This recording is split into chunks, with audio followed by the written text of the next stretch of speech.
Hey everyone, and welcome back to the channel.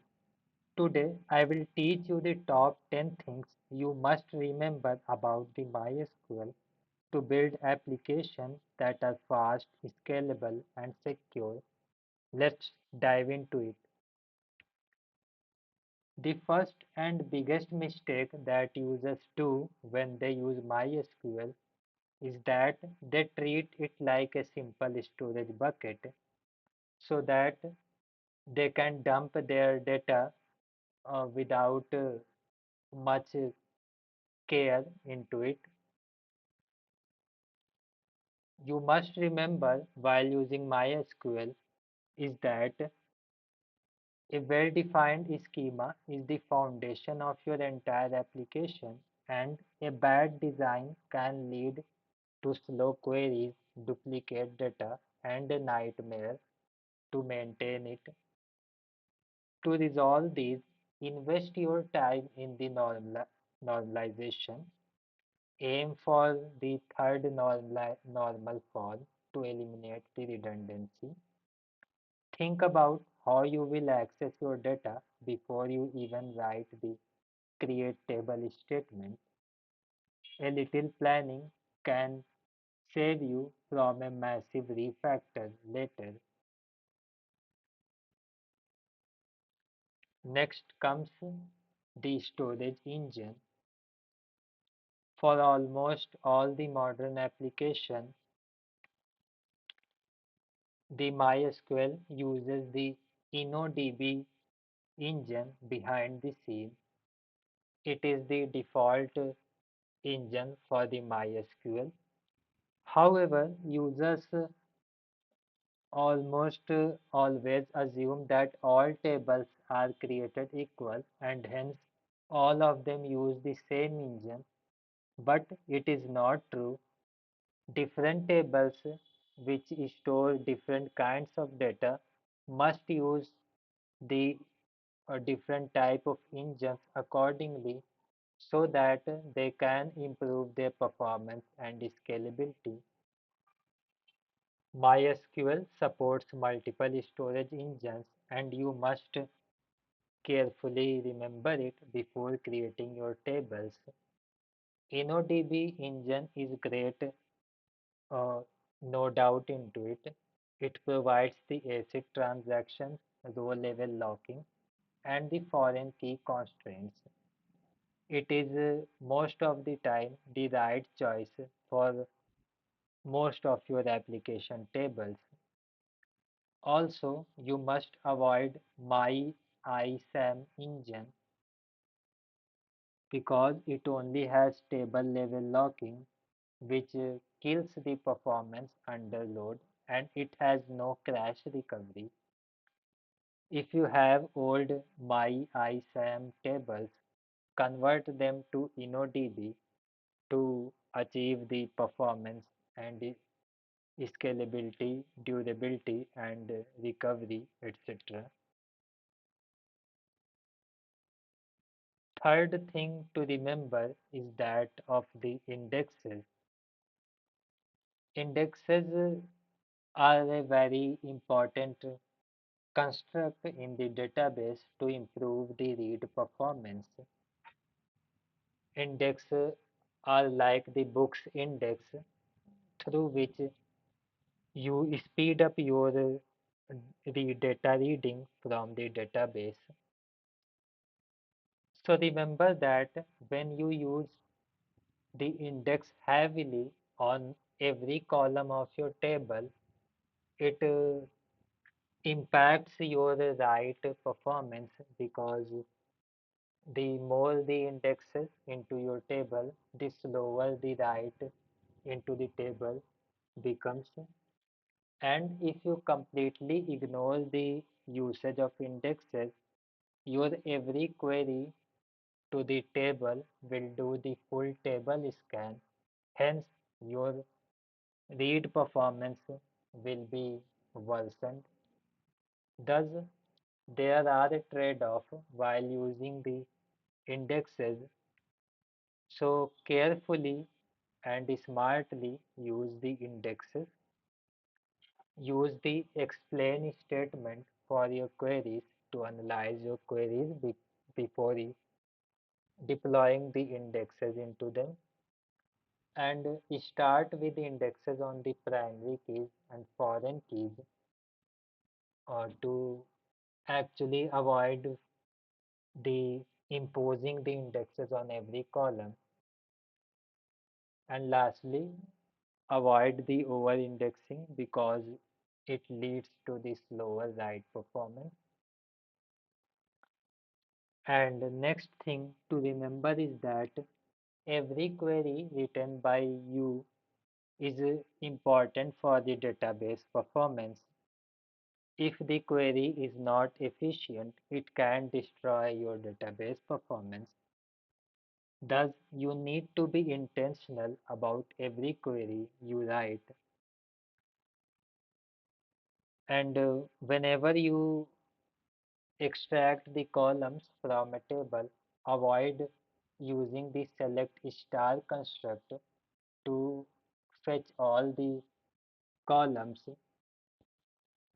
Be explicit about the columns you need and only use that into the select queries. This reduces the data transfer and can allow for covering indexes which are super fast.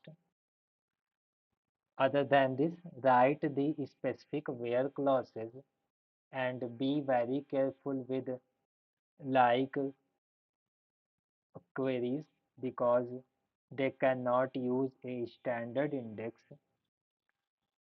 And I will say it again that use explain statement relentless, relentlessly to analyze every of your query for the query optimization purpose. Next thing to remember is that every connection established by your application to the database is expensive. If your application opens a new connection for every single user request, the database spends all its time authenticating and handshaking instead of the querying, which is actually the important part. Thus, remember that establishing a connection is a very costly process. To be on the safe side, use the connection pooling technique to establish the connection from your application to the database. This maintains a set of open connections that your app can reuse. It drastically reduces latency and saves your database from connection overload.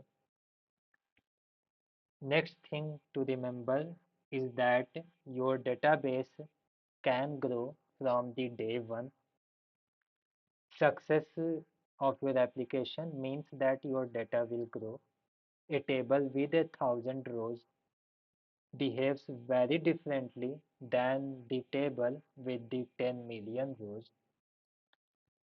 Hence, to to do your best actions on them and to come up with the best possible result, think about the scalability first of all. Consider how you might shard your data, which actually means that splitting your database across multiple databases so that the single table, which is storing, for example, 1 million rows, can distributed into multiple databases so that each of the database can store smaller chunks of data, for example, 10,000 rows individually in every database, and using a primary key like a user ID column can make this sharding technique very easy. Also, have a plan beforehand for archiving your old data instead of letting tables grow indefinitely. Other than this, monitor your table sizes and query performance regularly so that your server never feels freezed or crashed. Next thing to keep in mind is about the character sets. Your data can become corrupted if you do not properly analyze your characters storage into your tables. Your searches may be case sensitive or insensitive, so properly keep in mind about the character usages and storage.